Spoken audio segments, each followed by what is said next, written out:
Okay, good afternoon, everybody. It is 4 o'clock in the UK and Ireland. It is 11 o'clock in Eastern Daylight Time. I think it's 8 o'clock in California, and it's 6 o'clock PM in Cyprus. Good afternoon to you. And this is Paddle the World in 60 Minutes, Volume 8, Number 8. We are a partnership production. It's myself and Sonia from Celebrus Flying Fish, also known as Gross Paddling Happiness. And we're in partnership with Heat International, which is essentially Liz and Pat Bradley over there in Florida. Now, what happens is we've got this live show here, as you know, and also it gets posted onto YouTube. It goes to two distinct places.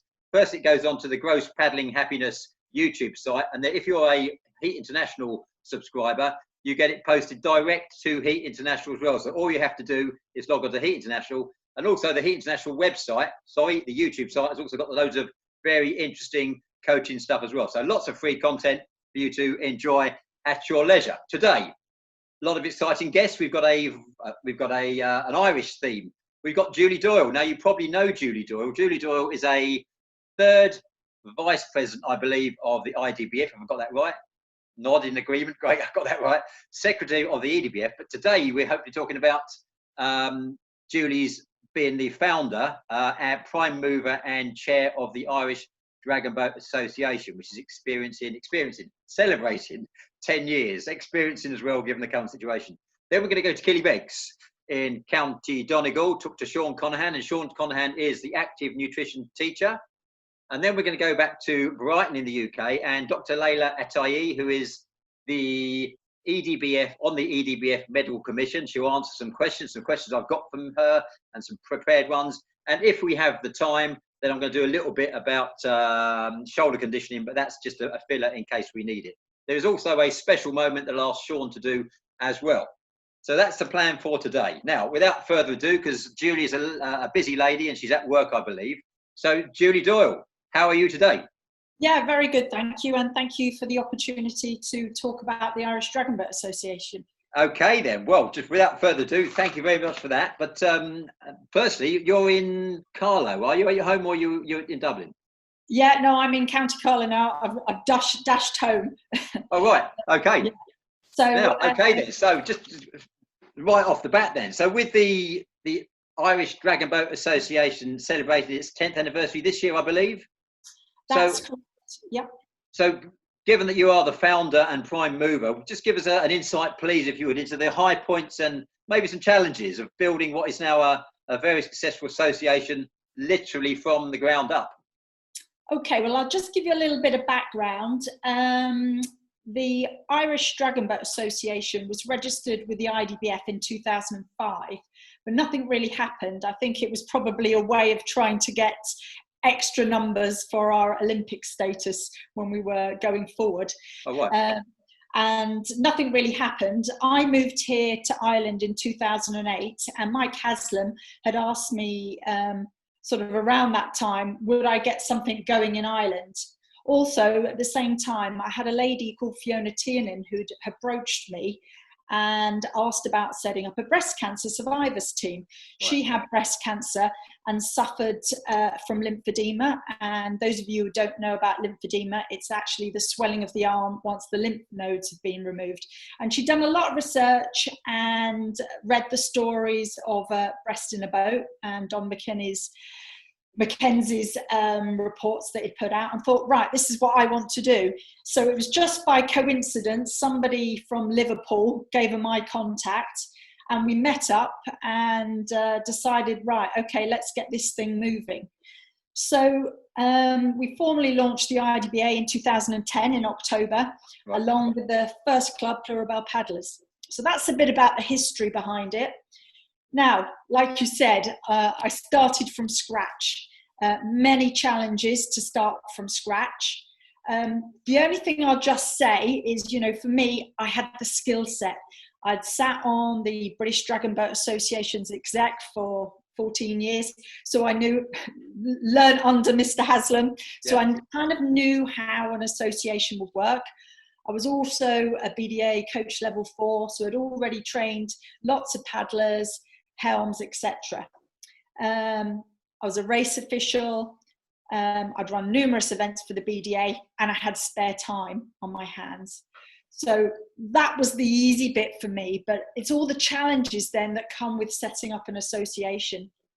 So first off, what the hell is dragon boating? When you start something completely new, no one knows what it is. So that was our first obstacle. And Fiona Tinian was great in that side of things. She knew absolutely everyone and anyone. And she seemed to have a lot of contacts, Irish Times, TV, other TV, press. So she was great on working on that side of things. Then, right, equipment.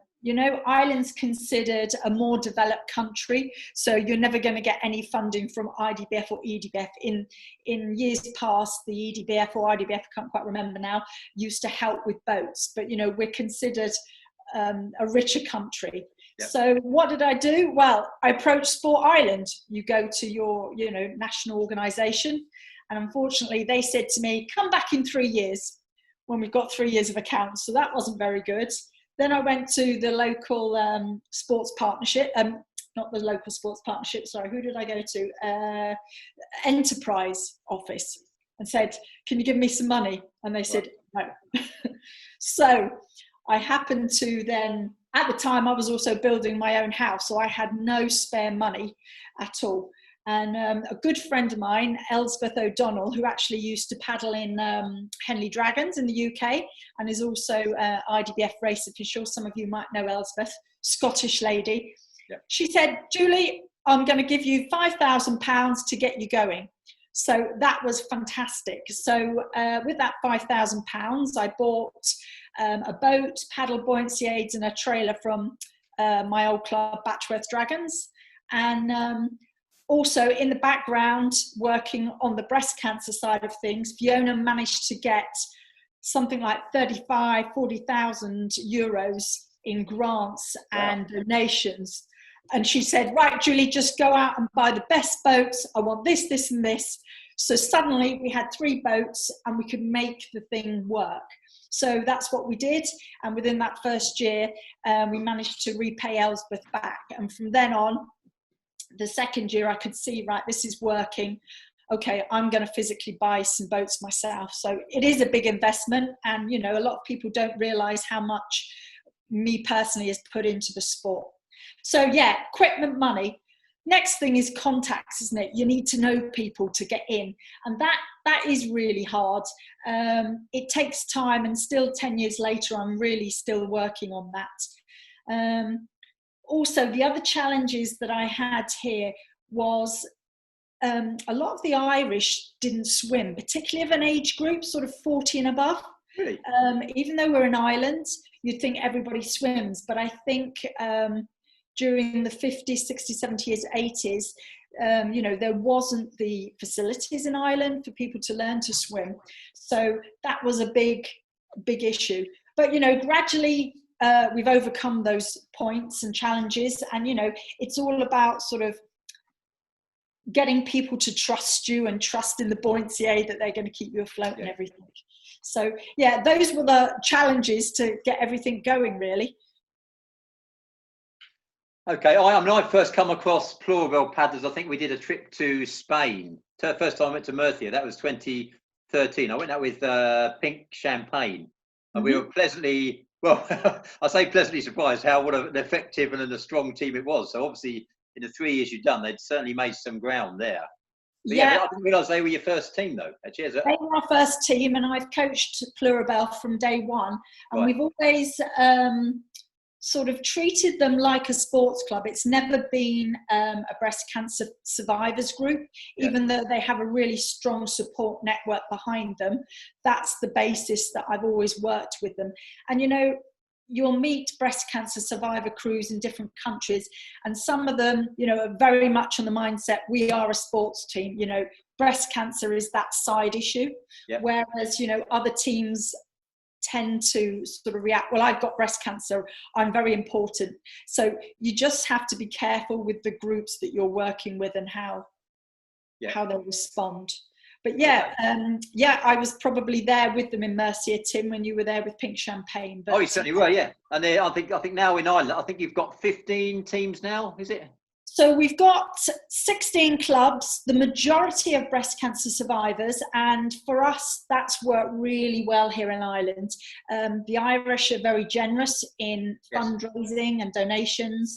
There also seems to have been a lot of grants available locally for breast cancer survivors, and the government does the sports capital funding grants as well. Right. So our clubs have done very well out of that side of things.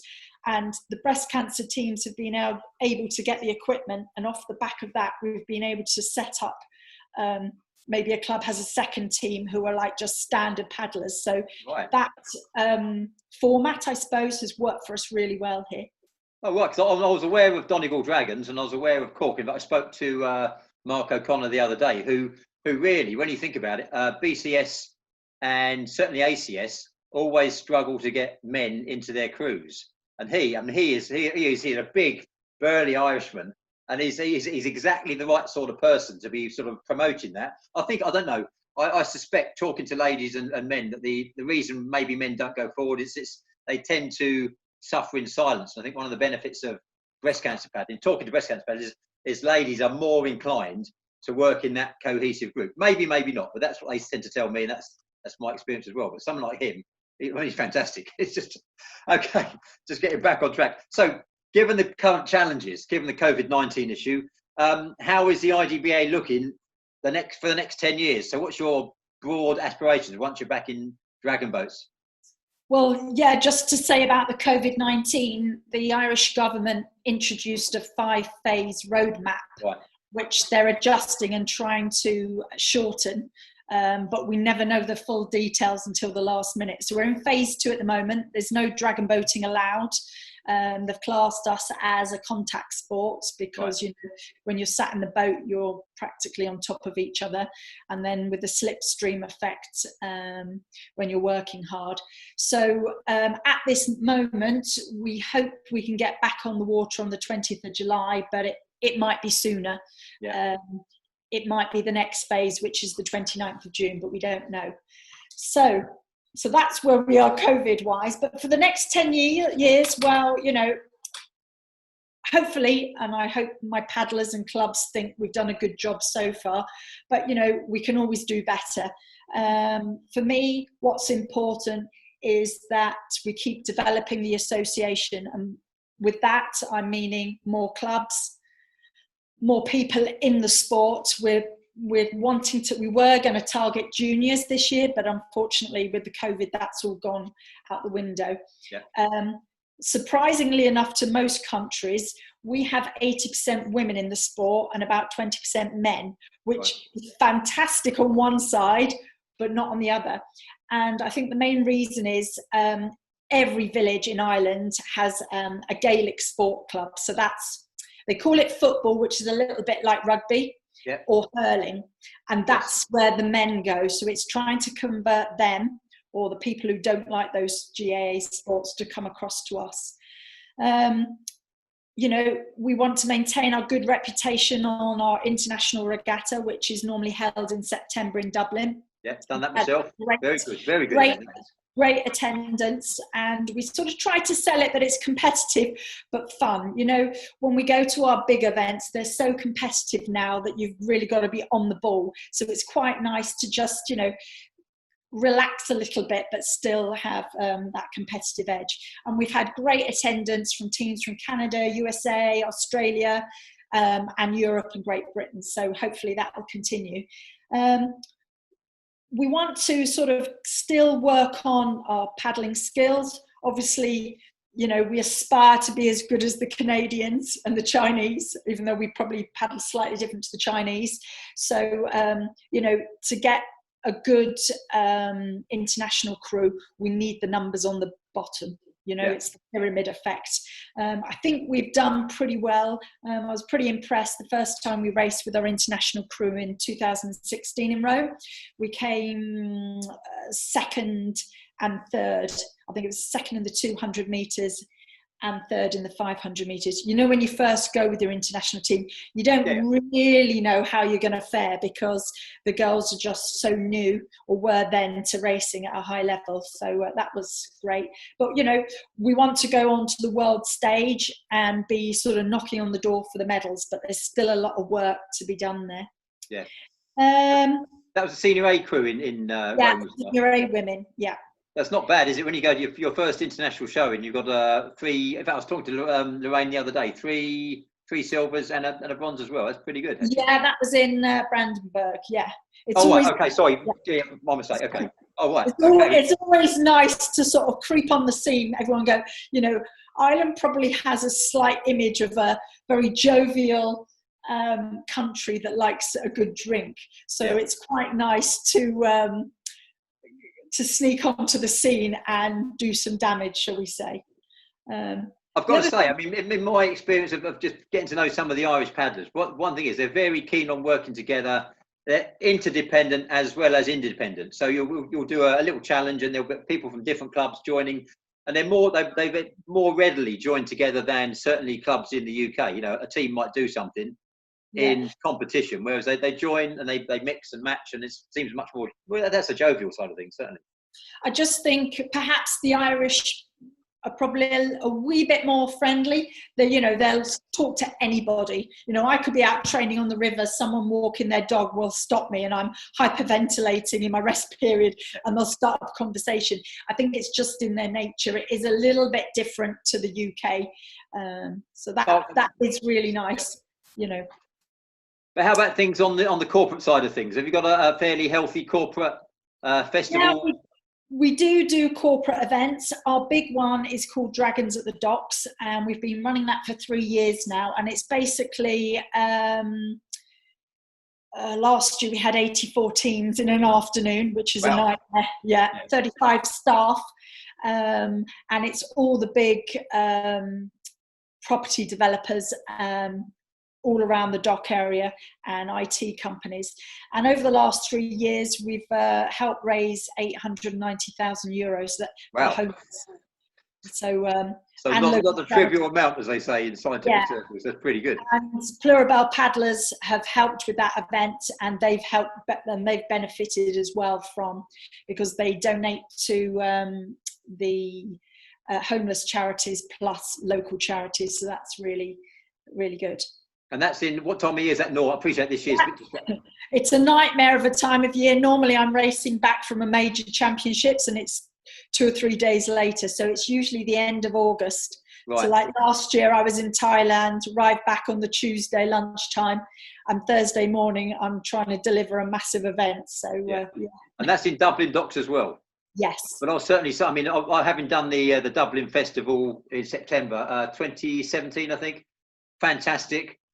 Very friendly people. So really, if you've got a spare time and you don't want to go to a festival, I would certainly recommend anybody go to Dublin, because it is great, and it's credit to yourself and Mick for coordinating it, because it's when you go somewhere and it's a well coordinated, well organised. As long as everyone does what they're supposed to do, and that doesn't always happen, then it works absolutely fine. So that's brilliant. Just bring you back if I might. We were talking about the COVID or the re-entry or reintroduction program. Have you done it? You've done it slightly different to others, because you've got distances, haven't you? I think it was 5K, 20K, so you can travel. How's that working?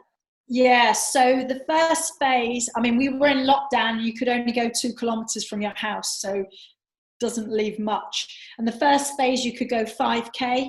The second phase is now 20 kilometres, all within your own county. Right. So it covers a lot of people within the club. Obviously we can use the paddle machines outside, or you can use your O1. So it's given us an opportunity to get people out in the single boats, which I think's been really good, because people can be quite nervous at times when they're on their own. Okay. We'll talk just one more question really about the future. I mean, something that came up recently, I was chatting to somebody about challenges and may not get into dragon boat. I mean, have you thought about other permutations about maybe not full dragon boating or smaller crew numbers or whatever? Any other possibilities you've thought about in terms of using your crews or diversifying the sport or anything? we now have the 10-man boats coming in, Right. so there's that option. But say, for example, outrigger and everything, you know, Ireland is actually quite small. I think 6 million in the whole of country. So, you know, there's not masses of people really. So I think, you know, diversifying will just water down what we've got. So not at the moment. I mean, I love outrigging, and I used to do that at Kingston in the UK. Oh, right. Okay. Yeah, yeah. And I've done, you know, change races and things all around the world as well. But I think let's stay at what we're good at for the time being. It interested me, given that you are surrounded by, we're all surrounded by water ultimately, but given that you've got a number of races that are sort of estuary races and Donegal race on the sea, it did surprise me there wasn't a stronger outrigger presence. But like I say, if you've got 6 people in the boat or 20 people in the boat, you've still got the proximity issue to get around. Okay, absolutely fantastic. One more question. What makes you happy? Julie Doyle, what makes Julie Doyle happy? With dragon boating? Anything. You know, it's actually seeing women doing a water sport that makes me happy. You know, you hear so many stories about lack of women in the sport, particularly water sports. And here in Ireland, we have so many women. We have so many female helms, and female helms that are over 60. Oh, well, one of my best helms, Margaret McCulkey, I'll name drop there. She's retired now, not scared of anything. So, you know, that's fantastic. And seeing everyone get off the boats and just smiling at the sport, you know, what more could I ask for? Okay, thank you. Well, Julie, thank you very much. Can I just invite the audience? Does anybody in the audience have any questions for Julie? If you do, if you unmute yourself, then you'll go direct to my the top of my list, or unmute yourself and ask a question. You can just give it half a minute if so. Hey, Tim, I have a question. This is Randy from Chicago. Randy, Judy. go. Yes. Okay, mate, away you go. Okay, Judy, great story and for how far you come along in such a short period of time. I'm just curious because I don't know Ireland. What is your season? How long is your season? Okay, so just to sort of say, the weather here can get very similar to the UK. We don't have as much rain as everybody thinks, but generally we will just race all year.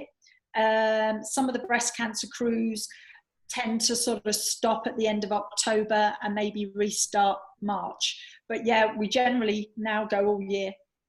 Okay, thank you. Yeah. We don't get frozen. Thank you. Any more questions from the house, please? Okay then, Julie Doyle, thank you very much. Thank you for your time. I appreciate you're a busy lady, so thank you.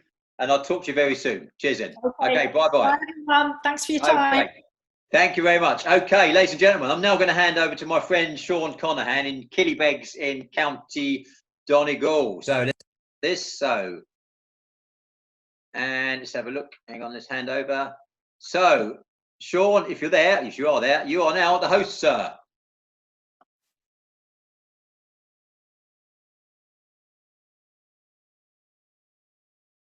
Okay, Shaun, you're the host. Yep, that should be okay now, is it? Yeah. That's great. How are you doing, everyone? Firstly, it's lovely to be speaking with you all here today. I think I love everything that Dragon Boating stands for and what it's doing for different communities and for the health and happiness and well-being of people all over the world. So it's lovely to speak with you today, and we can share ideas and experiences that can help each other out as well. Tim has asked me to speak today. There's so much I would love to speak on this topic. And Tim has asked me to speak about the healthy diet and lifestyle initiatives, which I run for schools here in Ireland. So I'm a primary school teacher, and I'll just bring you through some of the initiatives that I have set up. And my reason for that is I want to give children the tools to take better control of their own health, happiness, and well-being. And I want them to see that so much of that control is within their own hands and that they can take that ownership. So I'm just going to start a screen share. If you just bear with me one moment, because this is the first time for this.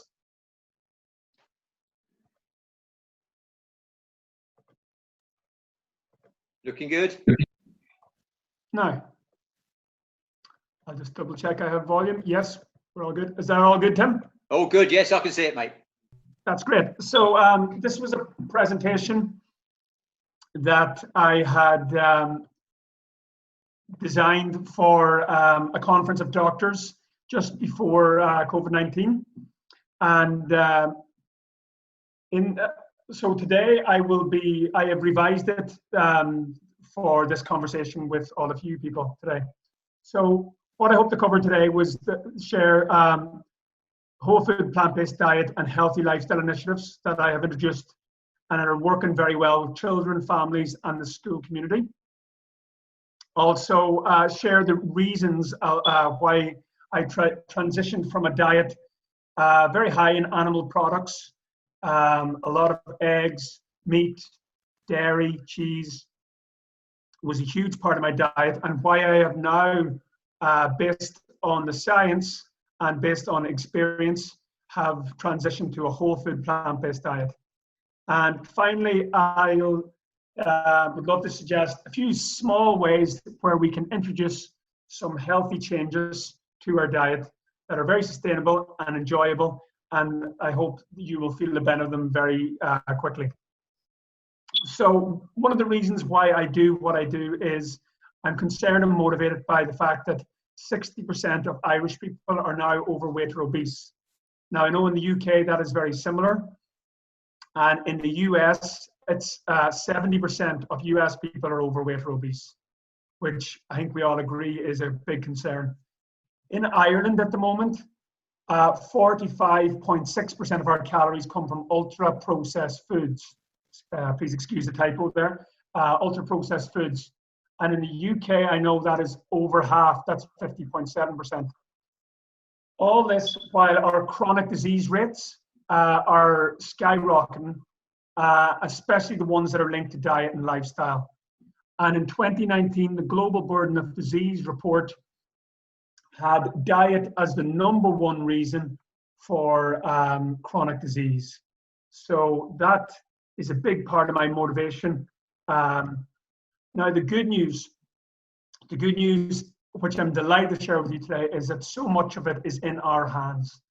And that is the empowering news and the great news that we do not have to sleepwalk towards these chronic disease rates. We have so much control, and a big part of that is on our plate. So I'm just going to bring you through 5 ingredients for health and happiness, which I've designed, and they're front and center in the classroom. Everything I teach around health and well-being come around this whole area of, I believe that diet is a huge part to play and possibly the most important part of the health and well-being puzzle. But there's also four other hugely important areas. So #1, I encourage the children to eat more fruits, vegetables, whole grains, beans, legumes and lentils, spices, nuts and seeds. So what I promote to the children is a plant-predominant diet where 85% of their calories are coming from the foods we see here. Many of the children that I teach never imagined that not only can we be healthy, we can absolutely thrive and be the healthiest versions of ourselves on these foods. Some of the children and families I teach have never even heard of the word legumes, whereas in fact, beans and legumes are the healthiest source of protein on the planet.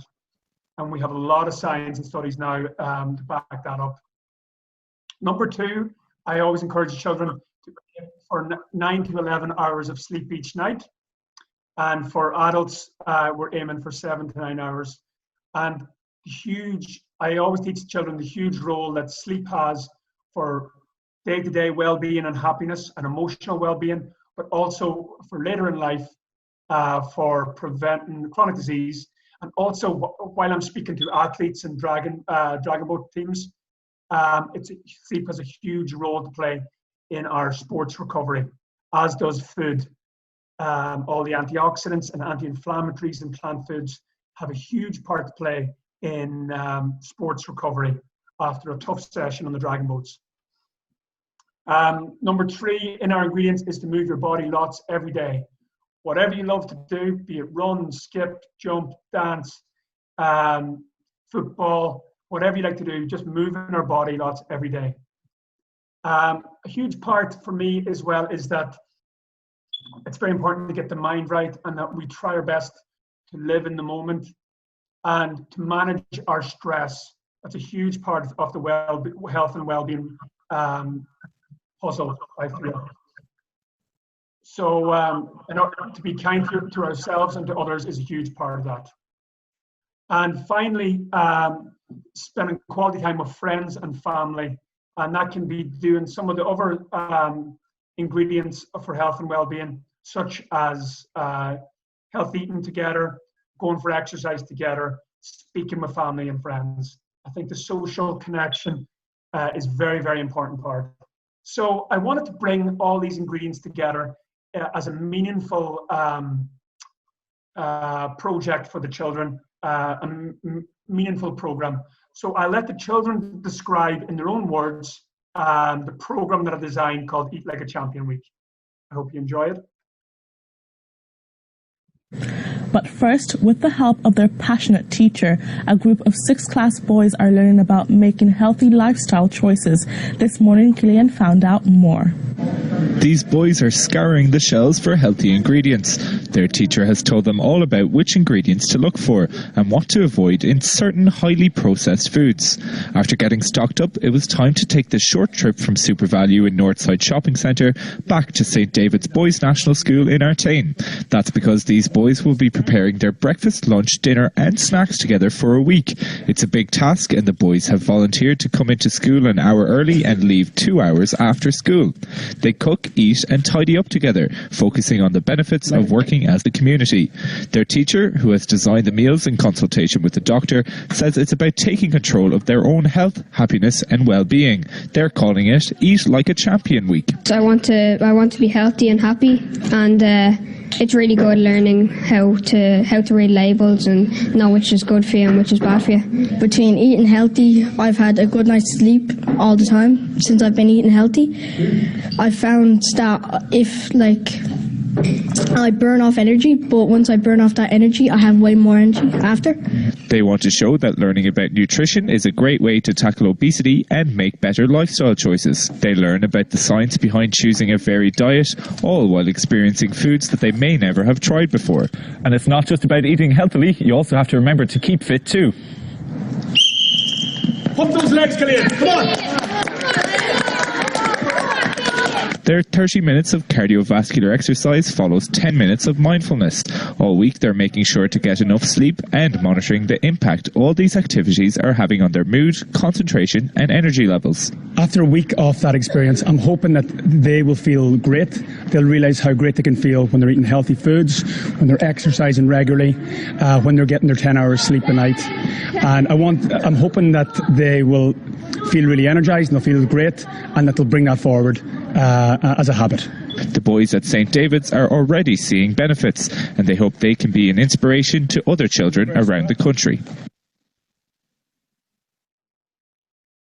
Now, I hope you enjoyed that, and I was very proud, the children especially were very proud, because that gave us the opportunity. RTE are the national broadcaster in Ireland, so it gave us the opportunity to bring that healthy message from our classroom to teachers, families and classrooms all over the country. The message reached hundreds of thousands of people, which we were very grateful for. So I'll talk a little bit more about the Eat Like a Champion program. First of all, I just want to ask us, why we do what we do, why we're here maybe to learn a little bit about health eating, and why we're part of the Dragon Boat, and why we get up each day and want to eat healthy, why we want to play sport every day. Now, I'd just like to introduce you this. I want to talk to you a little bit about the why behind my diet and lifestyle change. This is me on my graduation day with my mum and my dad. And this is my mum, Susan. And she was diagnosed with breast cancer back when I was 24, just a few weeks after that graduation picture was taken. And unfortunately, Mum passed away 10 years ago this year. And that was the beginning of me asking questions. Was there more we could have done? Did diet have a lifestyle, did that have a role in Mum's diagnosis? It started as breast cancer, but by the time we found it, it had moved to the bone. And unfortunately, we've seen it too late. Now, this is my father, John.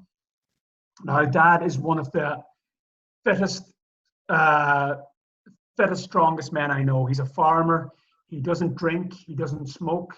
He walks 10 miles every day after sheep cross country. He goes to bed when the sun goes down. He gets up before the sun rises. And in 2013, my father was diagnosed with prostate cancer, very aggressive form of prostate cancer. Thankfully, we got it early, thank God. And he had the surgery. And of course, the surgery comes with serious complications, as a lot of you will know. But thankfully, we got that early, and we're monitoring his prostate cancer very closely now. And a number of years later, my father was diagnosed with coronary heart disease. And this didn't make sense to me because I didn't associate heart disease with fit, strong people. And then, even more than ever, I was asking why. Was it something to do with the food? Was it something to do with the diet and lifestyle? Especially since my mother had passed away, my father had become used to eating a lot of ultra-processed foods, apple tart and biscuits and cake, and coming in very quickly, ham and cheese sandwiches coming in very quickly, and because he needed to get back out to the farm. So it was very empowering. I had the privilege to listen to Dr. Michael Greger and Dr. Neil Barnard recently at a conference in the UK. And it was it was scary, but very empowering and positive at the same time to know that 90% of type 2 diabetes, 80 to 90% of all heart disease, and up to 70% of all cancers are entirely preventable. And the global, as I said already, the global burden of disease in their report last year now has diet, the foods we eat, ahead of alcohol, ahead of smoking and tobacco as the #1 risk factor for disease. So that is absolutely my why. That is why I do what I do. And for me, a huge motivation is I want to appreciate the people we're still lucky enough to have around us. In my mum's honor, to be able to help my family, friends, and the children under my care to be the happiest, healthiest people they can be. And that is a huge reason why I do what I do. So I think it's very important for us to understand what our own why for wanting to make healthy lifestyle changes are. So I know my why, and I've already explained that. And maybe you might think a little bit about what your why is. A child's why will be very different. When I'm talking to my 6-year-old niece, I'm not going to be talking to her about heart disease and type 2 diabetes because she's 6 years of age. So what I talk to her is she wants to know that the blueberries she's eating are going to make her eyes blue, or she wants to know that the broccoli she's eating is going to make her hair shinier. And when I'm talking to the children in my class, I'm talking to them about footballers, and I'm talking to them, and that's why we call the program Eat Like a Champion Week, because I wanted to meet people where they're at. And again, a parent's why and patient's why might be different. So I think it's very important for not only for ourselves to know what our own why is, but if we wish to help people make changes, that we understand where they're at in their journey. I just want to, before I return back to the different initiatives in the school, I would like to just show you Canada's food guidelines. So Canada in 2019 took the very brave decision, and their Minister for Health announced that their new guidelines would not be influenced by industry funding, and it would be guided only by the science. And what happens, as you can see here, dairy and meat were removed as essential food groups, and they were incorporated into a protein section, which puts an emphasis to eat more beans, nuts, seeds, and legumes. Of course, meat can have a part in a healthy diet, albeit a small part, meat and dairy. But what's important to know for us today, and this is verified by the American Dietetic Association, the UK Dietetic Association, and the Canadian Dietetic Association, is that a varied whole food plant-based diet is suitable for all stages of life, for all people, and has additional health benefits. And as you can see from this lovely colourful plate, they're suggesting that half our plate each day contains colourful fruits and vegetables. A quarter of our plate contains healthy whole grains that has all that healthy fibre intact. And that a quarter of our plate is protein foods, which emphasizes beans, lentils, and legumes, and nuts and seeds as a very healthy source of fat. So you can understand my frustration in Ireland when this is the food pyramid that we're dealing with in Ireland, where we're still encouraging children to eat 3 to 5 portions of milk, yogurt, and cheese. And we are still encouraging children to that meat, eggs, red meat, and eggs are still seen as the best source of protein, whereas we now know, and the science has shown us, that there is other healthier source of protein. So it's hard for me to see this, and this food pyramid is very influential. It's in every classroom, it's in every GP office. Doctors use it for their patients, and often the doctors and teachers and healthcare professionals here in Ireland that often are asked for advice on diet and lifestyle are not trained to give that advice, and they often use a food pyramid that's heavily endorsed and heavily influenced by the powerful meat and dairy industries and processed food industries. They use that food pyramid as advice for patients. For those of you in the UK, it's a much better guide, the Eat Well guide.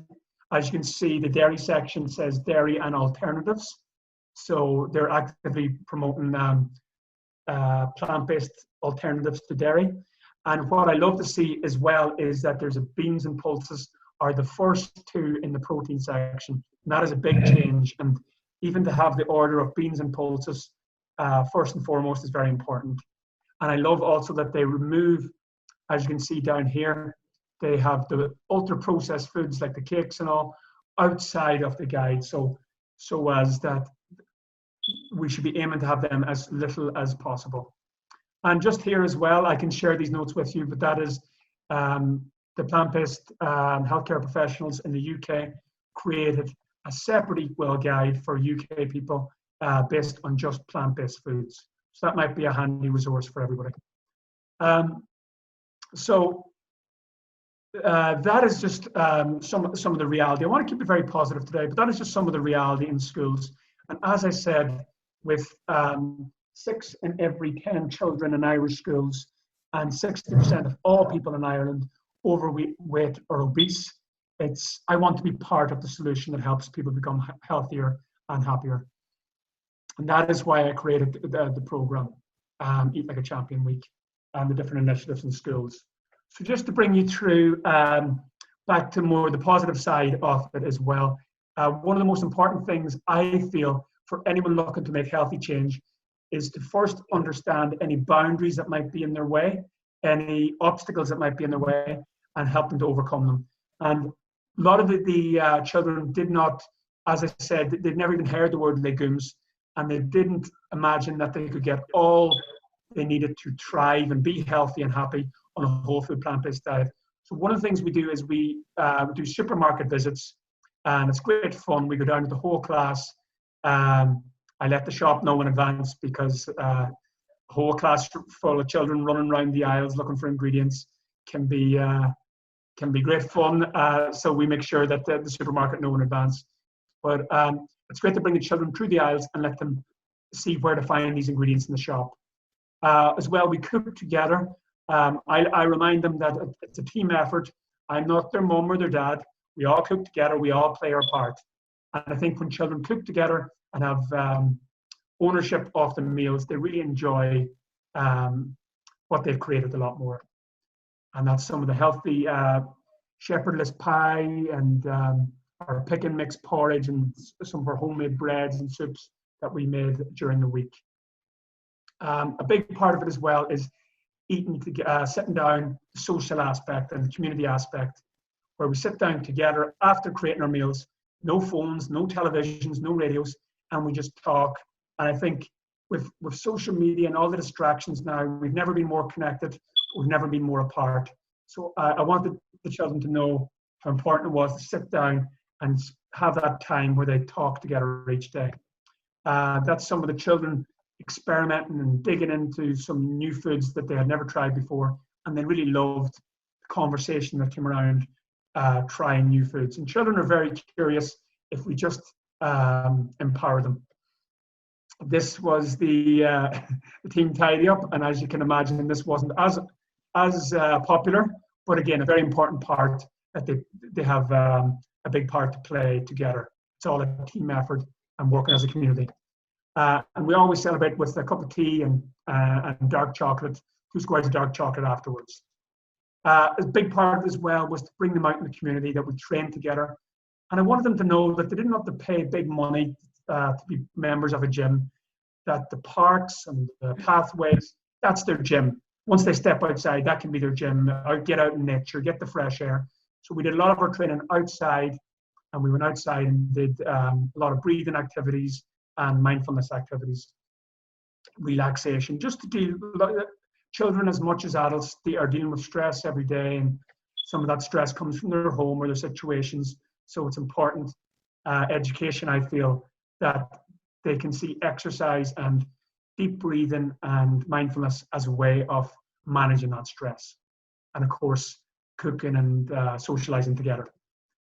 One thing I thought was very powerful in the classroom is I know the influence I have on the children, and I bring my lunchbox up to the classroom every day, and I show them what I'm eating, because I want to set a good example.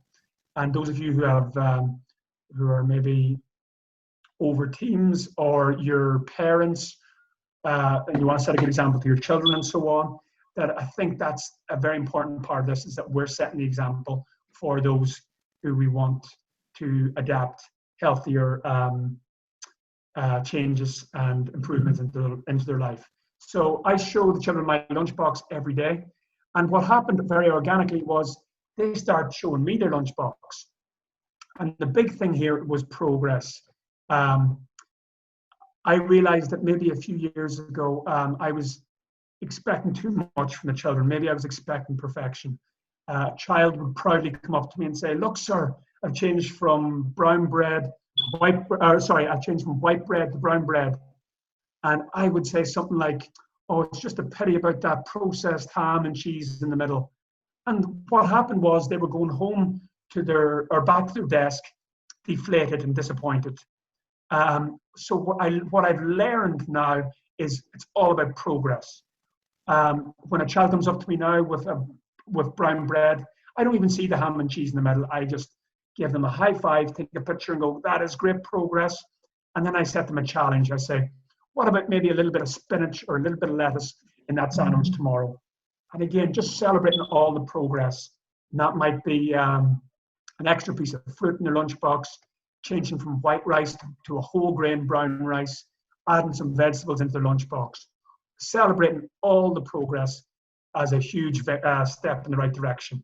Every mini victory should be celebrated. So I think that's a huge part of making changes for ourselves and for inspiring others to make healthy change. Another initiative I ran in the school was Taste It Tuesday, where the children, the challenge was, and children love a challenge, was to bring different fruits and vegetables in that they feel that other children may not have tasted before. And the children put the fruits and vegetables on their desk, and for the first 30 minutes of the morning, once a month, they walk around and they sample all the different fruits and vegetables. And as you can see from the picture here, children go to great lengths to get unusual fruits and vegetables. And some of them even discovered Asian markets to get very unusual fruits. So that was really good. And here's some of the children sampling the different fruits and vegetables that their classmates have brought in. One of the things as well as eating like a champion, sleeping like a champion, move like a champion program also talked about snacking like a champion. When I was a child, I used to remember when I'd be between school and my dinner, I used to often have half a packet of biscuits. And I have snacks for free as the children walk out the door. And a lot of the children have said that helps them take the edges off their hunger before their dinner and makes them less likely to snack on junk foods. And one thing for the other classes around the school, we gather up all the fruits and vegetables left over from our state-funded lunches, and the children from all classes on the way out get to pick a piece of fruit or veg for free from our fruit and veg stall. And also to set a good example to the parents, we also offer a free piece of fruit and veg to the parents. And one thing I think that one of the things I wanted to share with you today is how you can begin making small changes that will lead to you being healthier and happier. And one thing I challenge the children to do once a week, we have our family plant-based Mondays. Now, some children go for a fully plant-based Monday, some go for a plant-based meal, some just go for a meat-free Monday, and some simply go for Progress Monday, which means that they eat their usual meat and dairy, but they also include more whole grains, more fruits, more vegetables, and they're including more of the good stuff in their diet. And I celebrate all that with the children, and I encourage them to send in their family selfies of the meals that they're having at home. And here we have Clarence and Kieran having meals with their family. And here we have Kian and Ben cooking and having meals with their family as well. And again, that ripple effect is huge. I share these on that positive role modeling. I share these to our social media on the school page, and all of a sudden other families want to get involved as well. And just before I move on to our last video, I think it's very important that we have other people. There's a lot of fun and energy around the healthy lifestyle message. And this is another project I think you'll be interested in as well. So as I've said, 60% of Irish people and UK people are now overweight or obese. 70% of people in the US are overweight or obese. And nearly half of our calories are coming from ultra-processed foods. So I wanted to design a project where children were able to read labels and understand the amount of ultra-processed junk that can be in some of our processed foods, and how that link links them to a higher rate of disease and undesirable health outcomes. So just to show you, this is Ross. And for a child at Ross's age, one of the things we looked at was sugar. And for a child Ross's age, he should be consuming no more than 4 to 6 bags of sugar in a whole year. What is the Irish average per year? 35 bags, closer to what Finn has here. And that makes Ireland the 4th highest consumer of sugar in the world. And I know the UK are in line with that, and the US are even higher consumer. So I'll let the children describe in this 2-minute video, before we wrap it up, what they learned about ultra-processed foods. Brilliant. Now, it's recommended that children shouldn't have more than 4 teaspoons of sugar a day. The problem is that we often consume far more than we should, as Tommy has been finding out. It's everywhere. We need sugar to live, but too much of it can be damaging to our health. The problem is people love it and sometimes eat and drink far too much. Sugar, it tastes good, that's for one. It comes almost everywhere, in almost every product. Students at St David's Boys National School in Artane decided to investigate just how much sugar their fellow classmates consume. The results were pretty shocking. We went around to the classes and we were asking people, so let's just say we had a yoghurt on the sheet, and we'd ask them would they have a yoghurt, and if they said yes, we'd put down how much spoons of sugar it was in the yoghurt. And the results, so you're meant to have 4 spoons of sugar a day for a child. The average for most classes was 20 or more. An Irish person has never really experienced what healthy is because we are way over the recommended amount. And tell me, was it hard to cut out sugar? I imagine it'd be pretty tough, was it? Yeah, it was hard, but thanks to our teacher, we never gave up. And we finally got to that point where we could cut it out. We're better at sport, we're fitter, loads of stuff, more concentration. Of course, these young investigators weren't going to let me leave without an interrogation. So what is your prediction for your spoons of sugar per day? 8. What's say about that? Rice Krispies, cornflakes, Cocoa Pops or Cheerios? Would you have jam or Nutella? Would you have tomato ketchup? So your spoons per year is 9,125. You're a disgrace. Very bad. Alright, one of the worst you've ever come across? No. Much worse, we had. Looks like I have a lot of work to do. Cutting down on sugar can have many benefits. Maybe you and your family can become sugar savvy together. Okay, so I hope you enjoyed that. And of course, we looked at sugar. We also looked at added salt and oils. And we looked at how these are very linked to the rise in chronic disease and very linked to the obesity rates. And I don't think we give children enough credit. Children are very curious. Parents want to do what's best for their children. Children want to do what's best for their bodies. They want to look the best they can. They want to feel the best they can. They want to be able to compete in sports the best they can. So if we just empower children with the correct information, we're feeding them the wrong information, and most of that's coming from the influence of processed food companies, very powerful dairy and meat industry. And if we can get children to eat more of the healthier foods and empower them with the why and the how, I think children would make a lot of changes. Before I just wrap it up, this is just something I'm very proud of. I also run summer camps in Ireland, and we supply meals to the children. And the summer camp is, we have hundreds of children every year coming to our summer camps. And I'm very proud to say that our meals are 85% whole plant foods. And one day a week, we have a whole food plant-based Wednesday. So we do serve chicken, we do serve a little bit of turkey, and there is sometimes eggs in the foods, but 85% of our foods are whole food plant-based, which I think is very important. And the children are testament to the benefits. So in school, just some of the plans I'm also hoping to do. We're doing a school, I want to bring it from outside our class to other classes and in other schools where we demonstrate how to cook healthy breakfast, lunch and dinner ideas. I will be hosting parents' evenings where I'll be discussing the why to include more plant foods in our diet and how. And I'm also, the lockdown with COVID-19 gave me an opportunity to design a free ebook for parents with simple breakfast, lunchbox, snacks and family dinner ideas. And I'd be very happy to share that with anyone who would like it.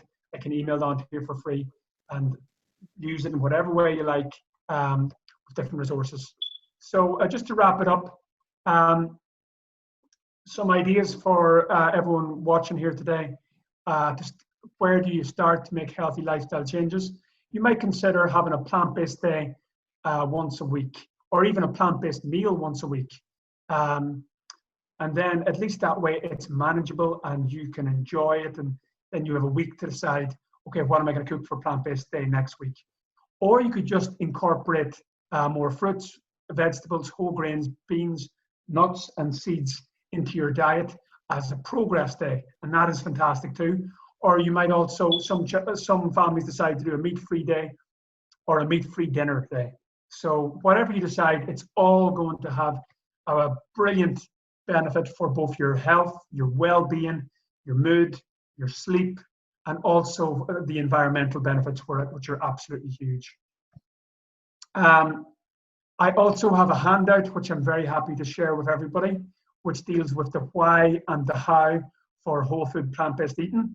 And on that, I have some of the books from doctors and experts all over the world as to the benefits of whole food plant-based eating and eating a more plant-predominant diet.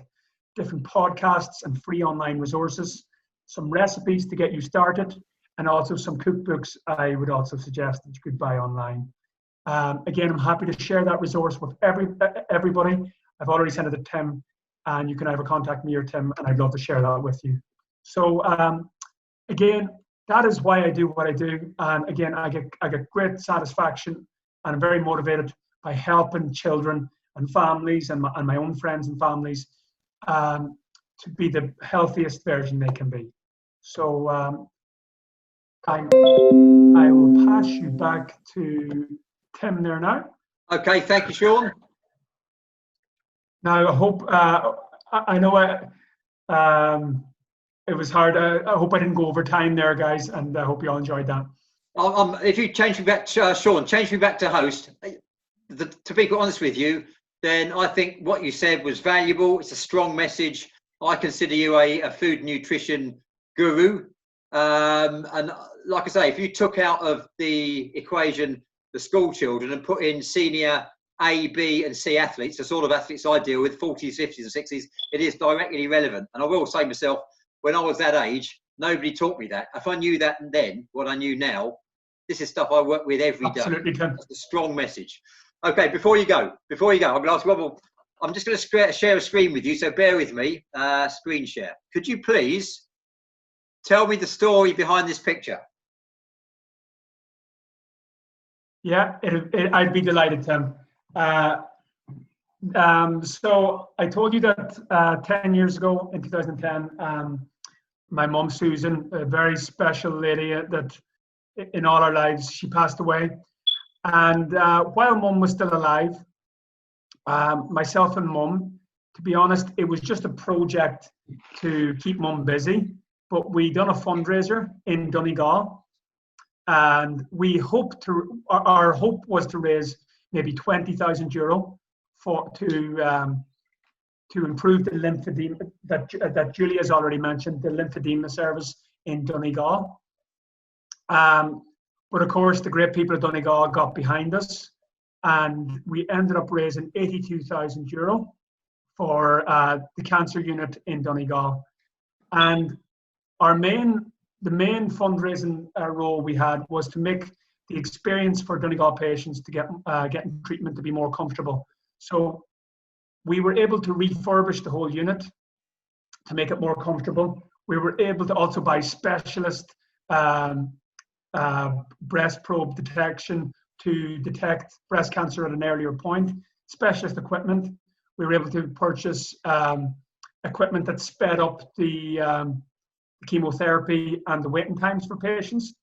And we had this great problem at the end where we had 55,000 spent, but we had money left over.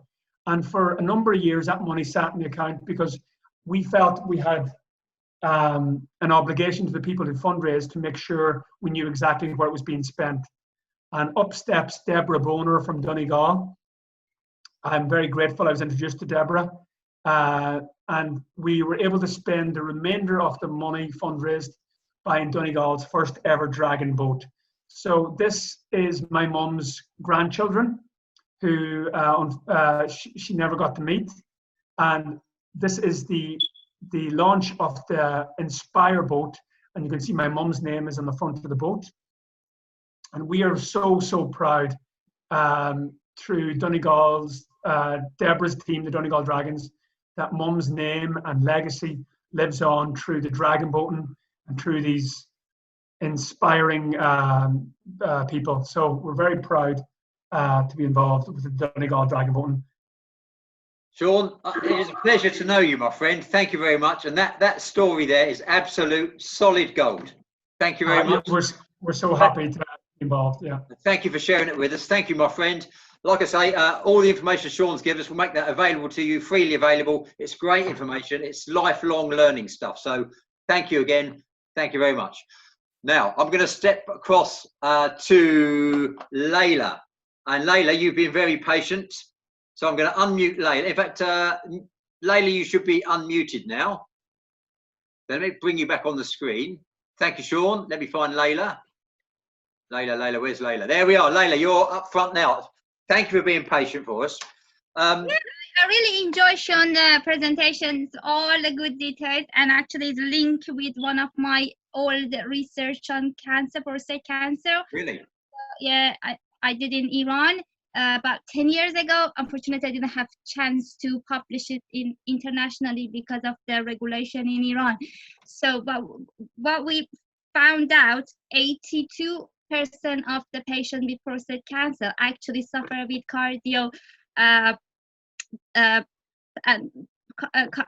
cardiac problems and heart failure and even a stroke. So the reason we found out is all of them suffer with high cholesterol, and back to their diet, they had a high protein diet, and mainly they've been eating too much meat in their life, and so some of them actually had a problem with the genetic. But what we found out is actually 25% of prostate cancer comes from the genetics. The rest is with the lifestyle. Right. And they have to screen their cholesterol. So I really enjoy your presentation. It was the good project and hard working, that very, very valuable working that you've done. So thanks to share it with us. Thank you, Leila. Absolutely fantastic. Now, Leila, great stuff. Absolutely great stuff. Leila, you are the EDBF on the EDBF Medical Commission. And to be quite honest with you, I'm not entirely sure that people know what the EDBF Medical Commission does. And I must confess, to my discredit, I don't actually know. I know roughly, I could hazard a guess. But what is the EDBF Commission all about? And the IDBF, we've got one as well. What do you actually do? Well, to be honest, I don't know.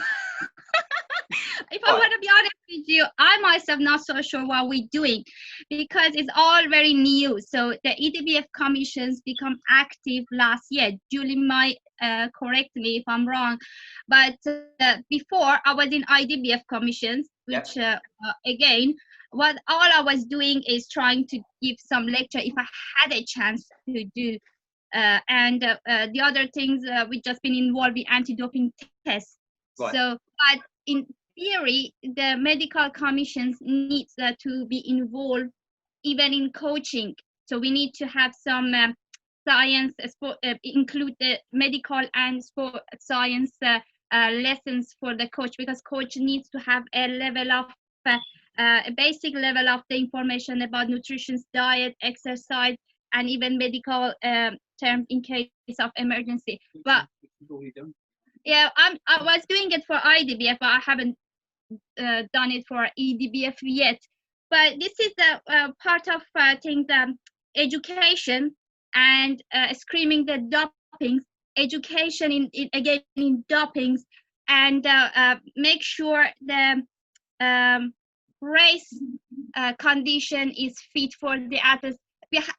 Medical commissions should be incorporated with technical commissions, with safety, with coaching commissions. It should be works with all these commissions. But at the moment, we didn't get to this point yet. All we do, if we had some chance to just present some informations to the athletes. I started last year in Seville. I have a booth at the race and try to contact with the paddlers or even anyone been involved in dragon boat in any way, come to me and talk to dopings or any other issue about diet. So I hope I can have enough support to continue it or even make it better. So we just hope to do better. So, and we're really willing to do what we have to do for our commission. I think it's vitally important, and that's why I'm so keen to talk to people like yourself and Shaun, because as I go on in coaching myself, yes, technical coaching, paddling a boat forward, but you've got to get there in a healthy, fit, stable, homeostasis sort of situation so you can perform your best. And knowing about sleep, rest, recovery, food, diet, nutrition is actually as vital as paddling the boat, because if you're not doing it to optimum. So that's why I'm very interested in that developing. Now, thank you for that, because that really gives some perspective on where you are now and where perhaps we're moving on to. Can I ask you a question about, now we've talked about rest and the vital part of rest and a conversation we've had about sleep, but recovery days, having a recovery day. Now we talk about it and sometimes it means we paddle a bit lighter, but I think lots of people don't actually understand what a recovery is all about. So what would you tell us about that? How would you define that? Recovery is very, very, very, very important for the professional paddlers or someone having intensive exercise, because we have some sort of exercise, we're just doing it at our daily routine, which is not so intensive. So it's just we doing it because we get used to it and it's our routine. So, but some exercise, some sports like dragon boating, we are in the team, we're going to the competitions, we have serious sessions of training. So the purpose of recovery is to reduce the fatigue and improve the performance. If we not doing the recovery for any reasons, we just overtrain our body, and after a month, the body would actually, around the month, and the maximums of energy would reduce. So recovery is very important.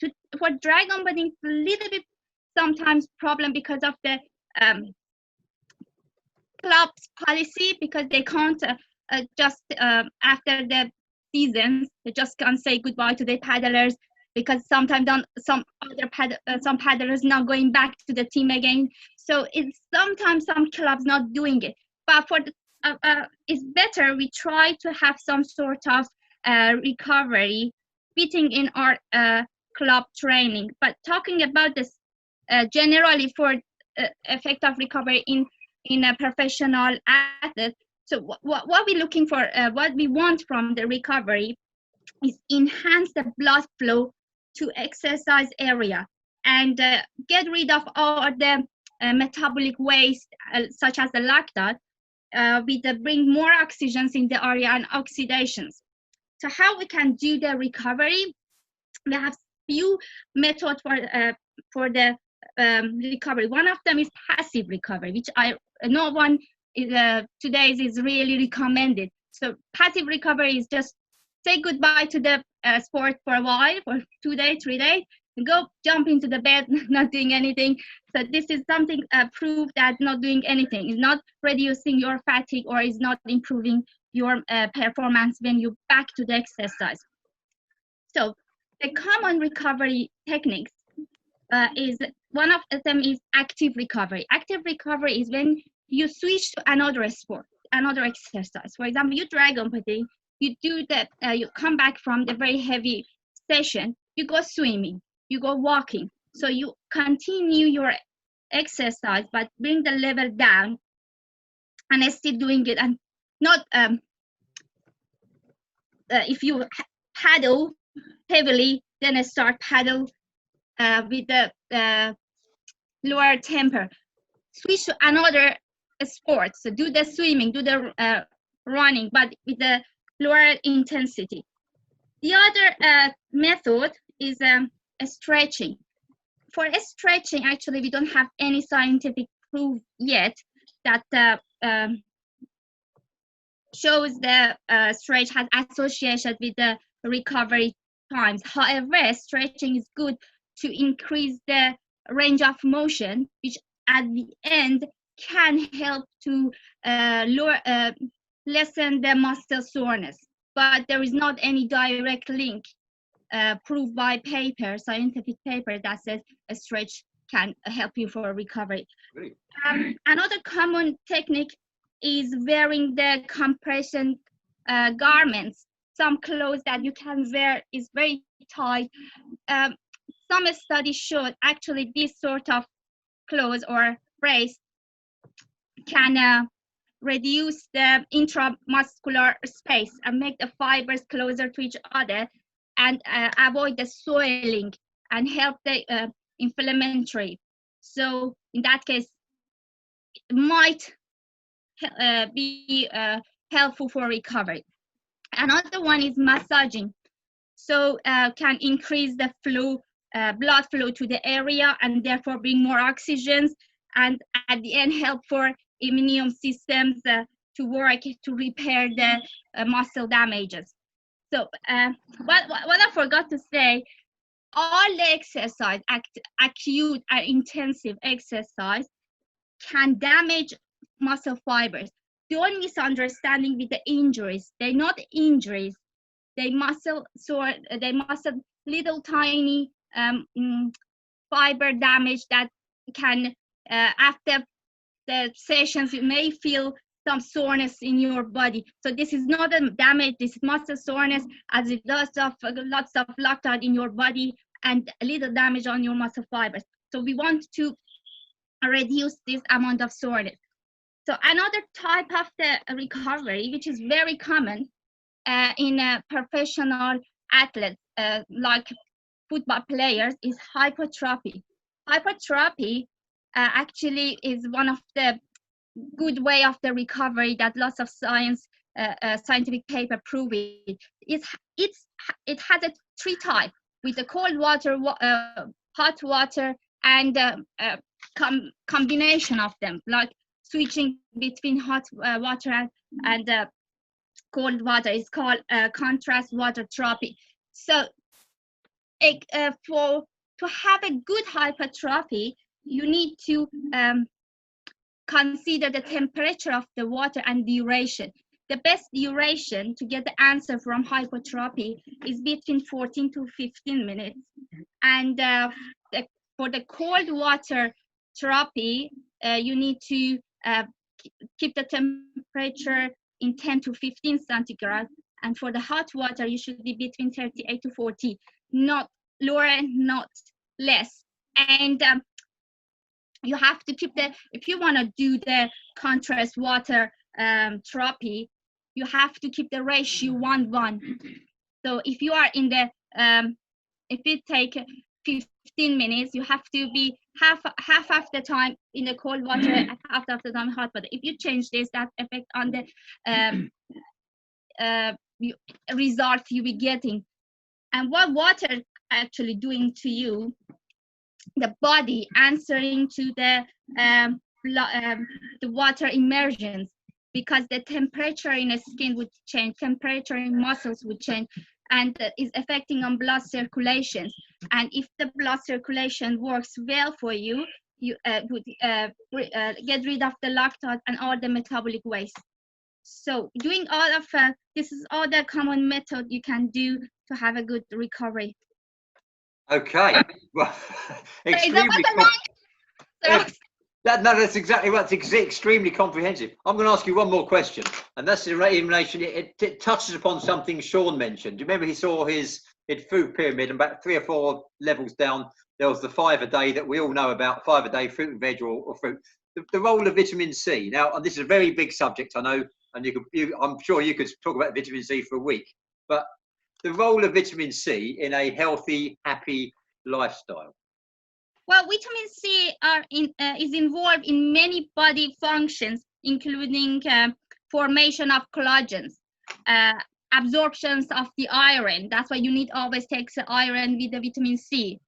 And well, immune systems, wound healing. But in general terms, main function of vitamin C is in growth and development and repair of body tissue. But don't confuse 5 a day fruit with vitamin C, because 5 a day fruit is not just focused on vitamin C.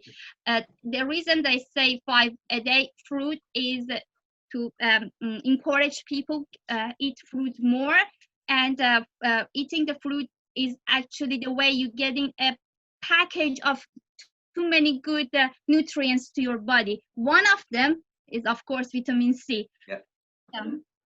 That's why I asked the question, because when the question came in, I thought there's 2 questions in one there, and what you've actually done exactly what I want you to do, and divide it up a little bit. Now, we've gone a bit over time, and I'll tell you what, that's been really good, and I'm happy to do so, because I think the information has been great. But I'm going to ask you one more question, Leila. What makes you happy? Well, it's like personal. Oh, okay, I think something you could share with the world.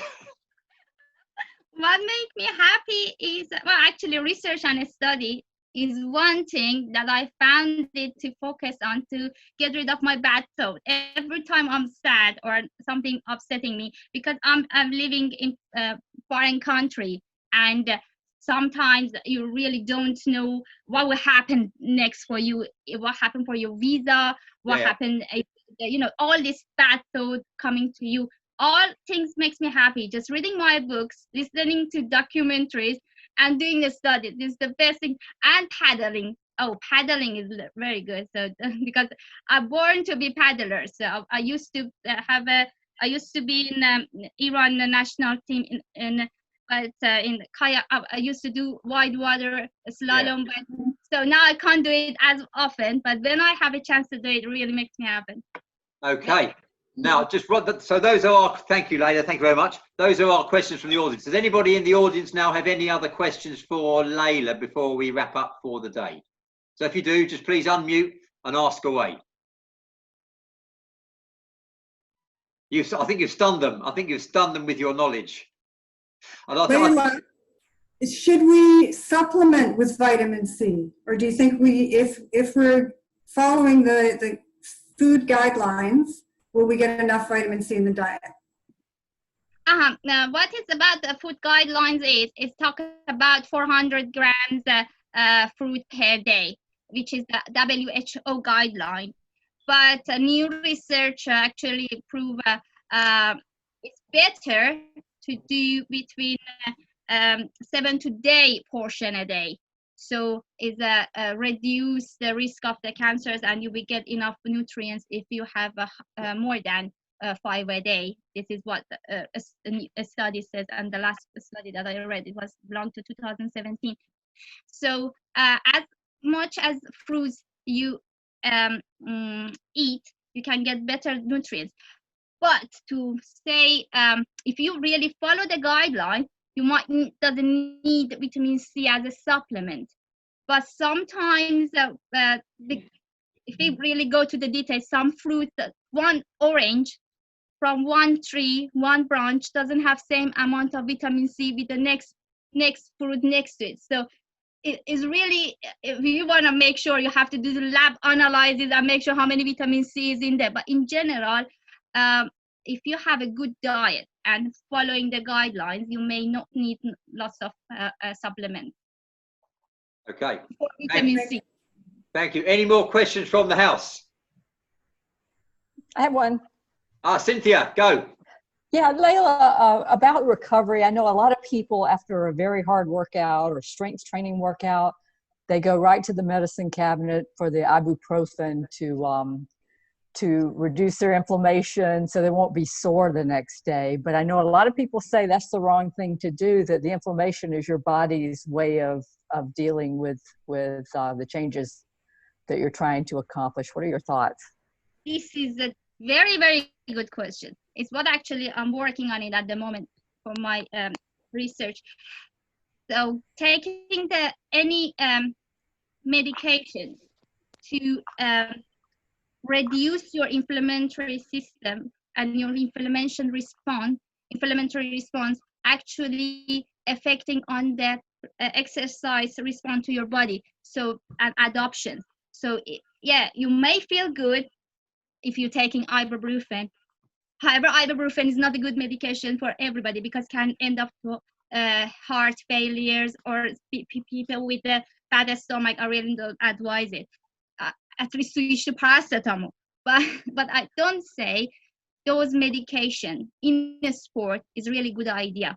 Try to do the natural way to help the body, to rest the body with this recovery technique. But what medication do to stop the inflammatory response, and then your muscle would not, because during the inflammatory process, you actually feel bad, you get muscle soreness, but it ends up to build up more muscles. If you stop this, you can't have muscle mass and you can't see any progress after a period of exercise. Okay. Thank you. Okay, any more for any more? Okay, I'll tell you what, some people occasionally ask me why I do this, and I'll tell you why I do this. I do this to give me, it's a bit selfish actually, the opportunity to talk to people like Leila, like Shaun, like Julie, share their ideas, people who've researched what they've done, share it with a passion. That's a real great pleasure, just doing that, listening to you talk, listening to your research, what interests you, what inspires you. So really, thank you very much. Anybody wondering why I'm doing this? This is exactly why I'm doing it. I love it. And before that, thank you very much, Shaun. Thank you very much, Leila. Julie's gone back to work. She's a busy girl. And so I'm just going to hand over to Liz to wrap it up and tell us what's in store for Paddle the World number, where are we now? Number 9. Liz, let me get you on the screen. Over to you. All right, those were all excellent presentations. Thanks everybody for taking the time and sharing your knowledge.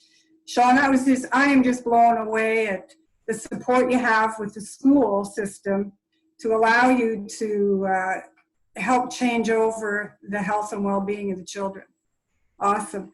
Next week, we have a coach from Cyprus. Simo Hill will be joining us and talking about dragon boating in Cyprus. We have Nigel Bedford, who is the chair of the Paradragons for the IDBF, and he's going to be sharing Paradragons, how it's growing in the sport and how the support of the sport is allowing the Paradragons to come in and start participating. And Leila will be back by popular demand. She's going to dovetail a little bit with Nigel on recovery with athletes with impairments. And so I think it's just going to be an absolutely another awesome week of Zooming. Thanks again, everybody. And see you. Bye. Okay, thank you very much. See you all soon. Cheers. Bye-bye. Thank you. Great. It was great today. Our pleasure.